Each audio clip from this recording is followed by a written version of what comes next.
शीतल तेजवानी फरार झाल्याची शक्यता आहे। मोठी महत्त्वाची घडामोड शीतल तेजवानी या त्याच ज्या पुण्यातील जमीन गैरव्यवहार प्रकरणी त्यांच्यावर गुन्हा दाखल झालेला आहे। या सगळ्या प्रकरणात शीतल तेजवानी आता फरार झाल्याची शक्यता आहे।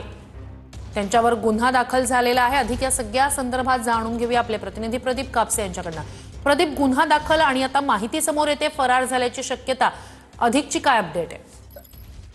श्रुती, शीतल तेजवानीच्या विरोधामध्ये बावधन पोलीस ठाण्यामध्ये फसवणुकीचा गुन्हा जो आहे तो दाखल करण्यात आलेला आहे।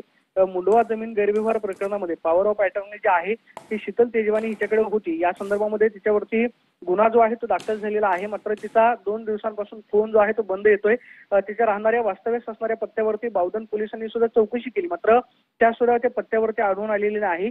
कदाचित ती परदेशामध्ये गेली असण्याची शक्यता जी आहे ती पोलीस विभागाकडून व्यक्त केली जाते। त्या संदर्भामध्ये इमिग्रेशन विभागाला पत्र जे आहे ते कदाचित बावधन पोलिसांकडून पाठवलं जाऊ शकतं। मात्र जी सध्या माहिती समोर येते ते म्हणजे शीतल तेजवानी जी आहे ती फरार झालेली आहे।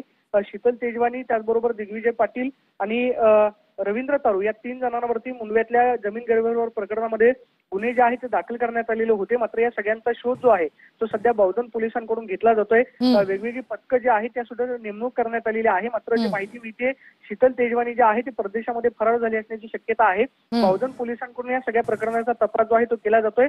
मात्र आता शीतल तेजवानी हिला लवकरात लवकर अटक होते का किंवा पोलिसांकडून काय कार्यवाही केली जाते फार महत्त्वाचं असणार आहे। मात्र जी नक्कीच माहिती समोर येते ती म्हणजे शीतल तेजवानी फरार असल्याची माहिती आहे। नक्कीच अपडेट्स घेऊ। तूर्तास धन्यवाद।